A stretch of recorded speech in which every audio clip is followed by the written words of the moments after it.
Ladies and gentlemen, boys and girls, addicts of all ages, welcome to Canadian Sobriety. I'm your host and resident alcoholic, Dougie Fresh. We'll get started just in a second. Before I introduce the guest, I'd just like to say welcome everybody that's watching at home, in your car, on the bus, wherever you're from. Thank you so much for tuning in to Canadian Sobriety. And thank you to Rogers for recognizing mental health and addiction.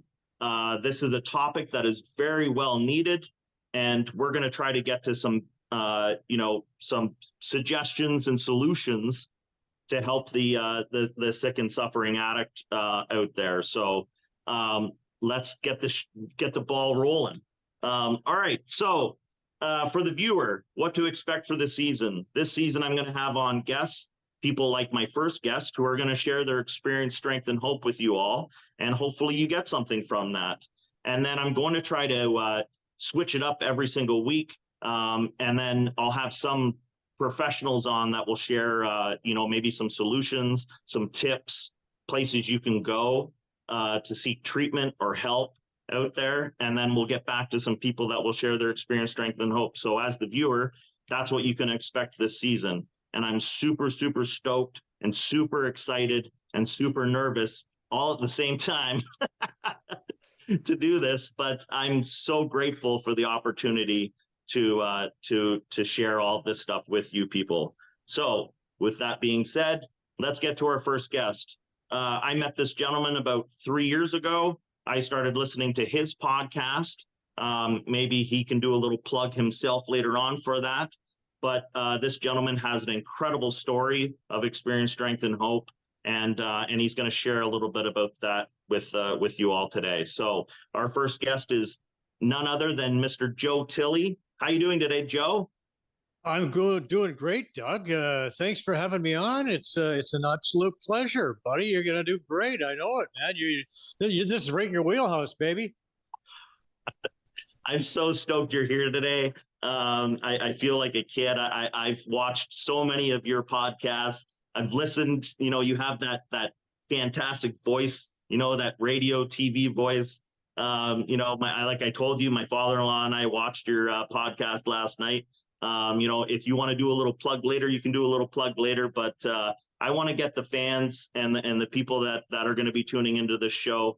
I want to get them to know Joe Tilley a little better and his recovery side. So can you share with the listening audience a little bit about yourself, your experience, strength, and hope, sir? Yeah, sure, Doug. Thank you. And you know what? I'm going to get the plug out of the way. It's Joe Tilley's Great Canadian Sports Show. You can catch it on YouTube. You can catch it on Facebook. We're also on Spotify, all of their Breaker, whatever, any of the audio podcasts. And we're also, we have shorts on Instagram, X, whatever, LinkedIn, lots of stuff there. So anyway, check it out. Lots of good guests, lots of fun. And I love doing the show. So it worked out really well. But yeah, so anyway, I started out to tell my experience, strength, and hope. I like to begin at the beginning, because what I was a teenage punk growing up in Edmonton, and youngest of 5 kids. And from the moment I tried alcohol, I loved it. I knew I was going to love it before I picked it up. I had seen what alcohol did to people. I saw that it got them out of themselves, and that's what I was looking for. So I was really happy to get that opportunity to drink. Got together with a few friends. We drank. Lost consciousness at various points of the evening. Didn't remember much of what happened, but couldn't wait to do it again. Because when I was in that zone, I'd lost all fear. And if you could take one word to describe me up to that point in my life, I was full of fear, right? And booze seemed to just take that away. So booze became my answer. Up to that point, I had, 13 years old. I had goals and aspirations in life. At one point, I wanted to be a veterinarian, if you can believe it. But everything went out the window. All I wanted to do was get that next drink, get the party going, and have fun, because I thought I was having fun. And I guess in the beginning, I was having fun. Seemed that way. And so over time, I drank more and more and more, started getting me in lots of trouble. By the time I was 18 years old, I was depressed and and messed up really badly, and in a terrible funk. I came to a place where I felt like I wanted to die because I couldn't stand living in the depression anymore. At this time, I'm drinking daily, and I'm drinking to get drunk daily, and I can't stop. And I realized that I had to do something to change my life. So, what my first life changer number one was when I was 19 years old. I decided that I was going to try boxing because uh, there's nothing else I could do. I was a high school dropout. I tried high school a couple times, dropped out both times, and I had nothing else to really to fall back on. I tried various careers, uh, well, the kind of careers you can get with no education, and nothing seemed to work for me. But there's one thing I thought I could maybe do well, and I thought perhaps I could be a boxer. So I went down to the local boxing gym in Edmonton. The Native Friendship Center had a boxing gym that I heard about, and I started to train. And what I realized today is I threw myself 100% behind this business of boxing. I really got into it. I realized that for me, this is like my only hope.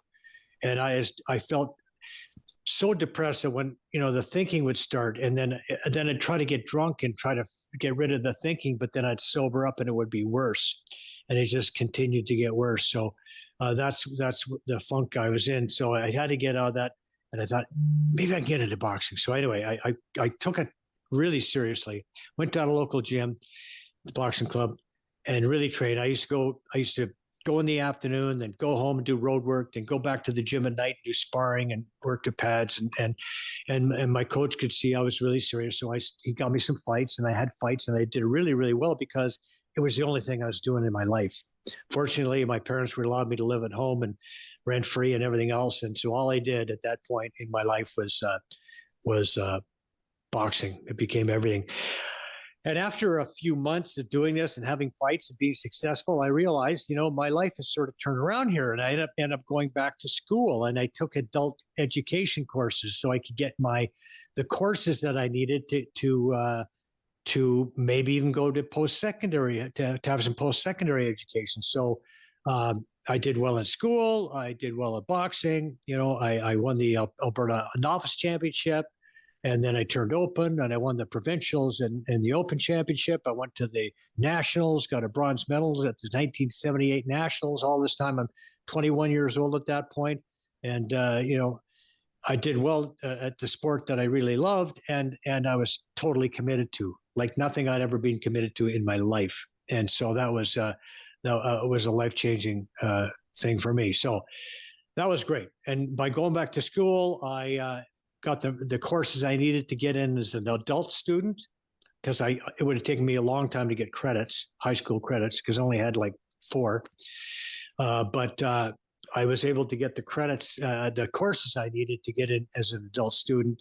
And I decided I was going to be an actor. So I took drama, a long-term goal to be an actor.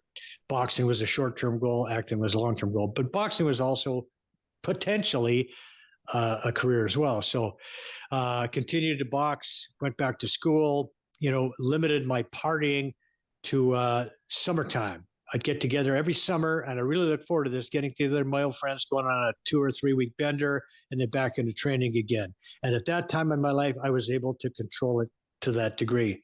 There were times when I couldn't, and as you'll hear later on. So I went back to school and ended up going to enrolling at the University of Alberta. Then I went to the University of Calgary, and I took a fine arts program. I was going to be an actor, and then went back. I met a girl. We got serious. She was living in Edmonton, so I moved back to Edmonton, University of Alberta, and I was wrapping up my degree there. And my last year at the University of Alberta, I started working for the campus radio station, still boxing, and I really like doing the sportscast, and I started to think about it, and I talked about it with my soon-to-be wife, and we decided that maybe this is something I could do that's got a little more security than acting, because I really like it. And so I started, like I said, I started sending tapes out, and I ended up getting a job in Red Deer. Now, I got the job in Red Deer a couple months after I graduated. I had my last fight a couple months before that. just before I graduated. And I decided this is going to be my career. So I was lucky enough to land a job in Red Deer.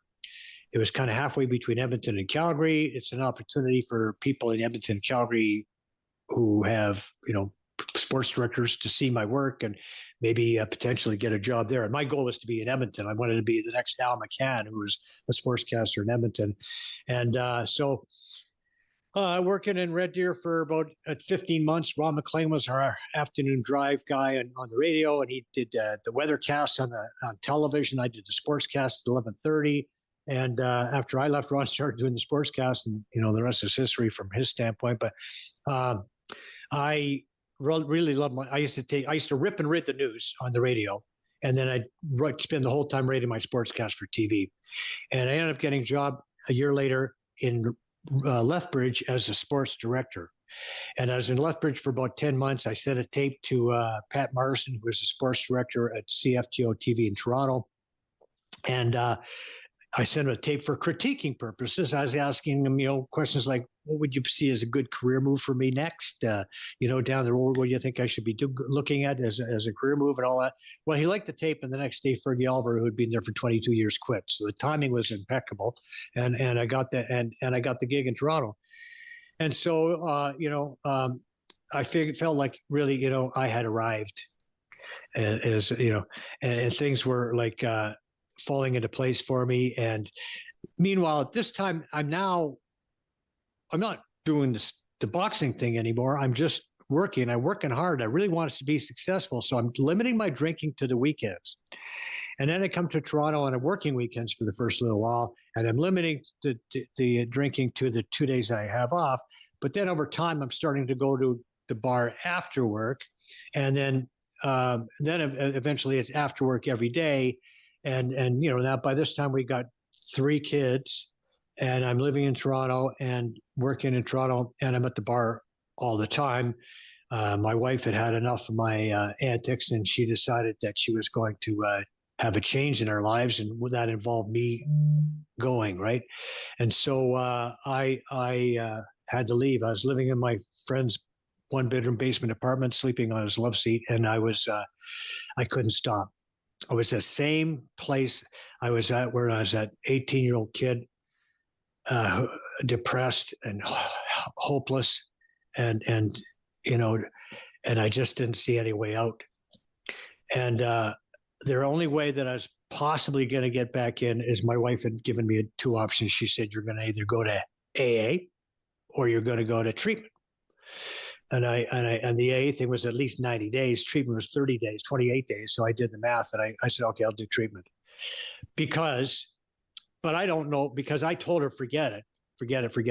But one morning I woke up in that horrible pit of despair, and I came to that realization that, you know what, I will do anything. I'll do anything. And so I picked up the phone and I called the treatment center. And I went to the treatment center, and they, gave me a test, and I passed the test, and they booked me an intake time. And I told my wife that I'm going into treatment, and can I come home? And she said, no, maybe down the road. So anyway, I still haven't got a place to live, really, because I was getting us kicked out of my friend's place. But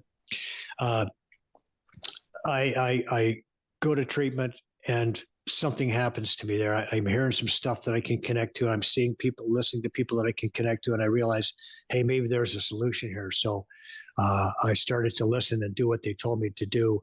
And then when I left treatment, they told me to do a few things, which I did. And I followed the directions, so as a result of that, I started to change, because I worked a program of recovery into my life, and things started to change. I became a different person, because I was always at the heart, I was that fearful little kid that I was so afraid of people not liking me and people abandoning me and everything else. And I got to the kind of the core of those issues and realized that I was okay the way I am. I don't have to start changing for anybody. I can just finally be okay with who I am. And as a result of the process of recovery, I found that.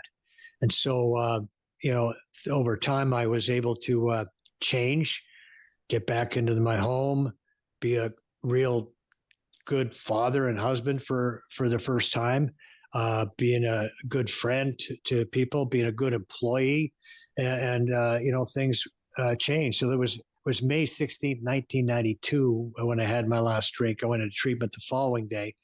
I was supposed to be sober 3 days before, but that wasn't happening. But I was able to stay sober long enough to, get in. Anyway, and I've been sober since because I continued to do the things that they tell me to do, and I continue to try to help other, addicts and alcoholics. And I volunteered for a long time at the treatment center that I went to. Today, I work 1 day a week at Addiction Rehab Toronto, and I when I'm back home in Canada, that's what I do. And so, I continue to stay close. The program is to continue to recover. Recovery is in my family. My wife's clean and sober. I'm clean and sober. I have an oldest son who's 20 years clean and sober, and our daughter doesn't have this issue. But we have the younger son, Spencer, who also had the problem that the rest of us did. And Spencer had gone to treatment. He joined the military to try to straighten out. That didn't work, and eventually. We lost Spencer from an accidental fentanyl overdose in 2014. Devastating. But the recovery community was so supportive for me, and I'd learned enough about, trusting and a power greater than myself, the source that I could rely upon to get through anything. And I can get through anything. I know that today. And so, losing Spencer was devastating. And we still connect to Spencer. I still talk to Spence. He's in a different realm today, but it's okay. It's like nothing happens by mistake, and in this world, I have to trust that things do have a reason for. And I as a result of everything I've gone through, I've been able to be helpful to other fathers who've lost sons, other alcoholics who've suffered the same kind of things that I've suffered through. And, my experience makes me uniquely useful in that way. And that's what that's where I think that, when I get rocketed into a fourth dimension existence a number of different ways, helping other people is absolutely an essential part of that. So that's, I guess, pretty much in a nutshell, what my story is, Doug. And today, Wow, I've since retired from CTV, but yeah. That's fantastic, Joe. I almost was sitting here starting to get a little emotional when you started talking about your son, and I know you've shared that with me before, but it never seems to be an easy thing to talk about, when you're sharing anybody's story. Whenever I mention parts of my story, I start to get emotional, and I can just imagine how you feel when you start to discuss that. Something I was thinking about when you were sharing, Joe, like when you mentioned that, you're able to talk to people that maybe have gone through the same experiences, like have lost a child or anything. Do you find when you're in recovery that mainly those are the people that you attract?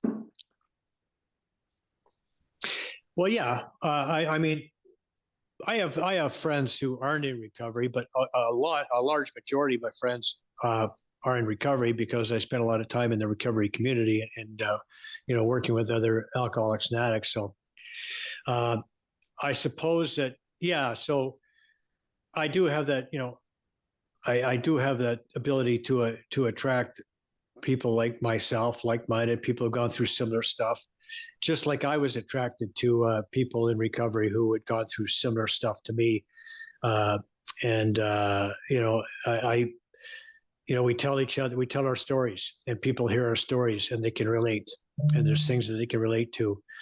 And so, I think that's what it's all about. We share ourselves, we share our stories, we talk in a way that, prior to treatment, I had no idea people ever would talk like that, would share that deeply and openly about themselves at a true, because I'd built up this false identity, this person that I wanted you to believe that I was, this kind of perfect human being that I couldn't possibly live up to. And that's what I wanted you to believe, that I did was flawless, and I couldn't handle it when people knew my flaws. But today it's like, oh man, we're all flawed. We're all flawed, and that's okay. You know, Absolutely. I'm not okay, and that's okay. And you're not okay, and that's okay. And we're just, He's not flawed, okay, guys. flawed kids of God doing the best we can with what we got. You know what? And that's all we are, and that's great. And that's Absolutely. and that's good enough. You know, I don't have to make you impressed anymore. I don't have to make you believe I'm something I'm not. I can just be me. If you like me, great. If you don't like me, great. You know, hook up with somebody else who you do like, right? And so and that's what it's all about. So I don't have. There's no pressure. There's no pressure to make anybody like me anymore. Whereas before, I used to figure everybody had to like me. And if there's somebody who didn't like me, I'd try to get them to like me. Because why don't you like me? What can I do to make you like me? Help! Help! Somebody doesn't like me. You know, the truth is, a lot of people didn't like me that I worked with because I was a disaster. You know, I didn't do my job properly, and I brought other people down with me, and then I blamed them for my problems. But anyway, not like that today, and for the most part, anyway. So, One thing yeah. one thing I want to ask you, Joe, is you were talking about it in your share, and I know I went through a tough experience. You know, when I got sober in 2016, my wife, I wasn't allowed my bank card. I wasn't allowed card keys. I wasn't even allowed sleeping in the same bed for 11 and a half months. And I have sponsees and people that, I mentor and work with, and they'll say to me, when do I start getting all this stuff back, Doug? When does stuff start happening? Can you tell me a little more about that? Like when you said, like when you asked your wife if you could come back home, just so the people at home that are listening to this, okay. So yeah. So when I was in treatment and I started talking to my wife, we started having conversations and she had clearly saw that something was changing.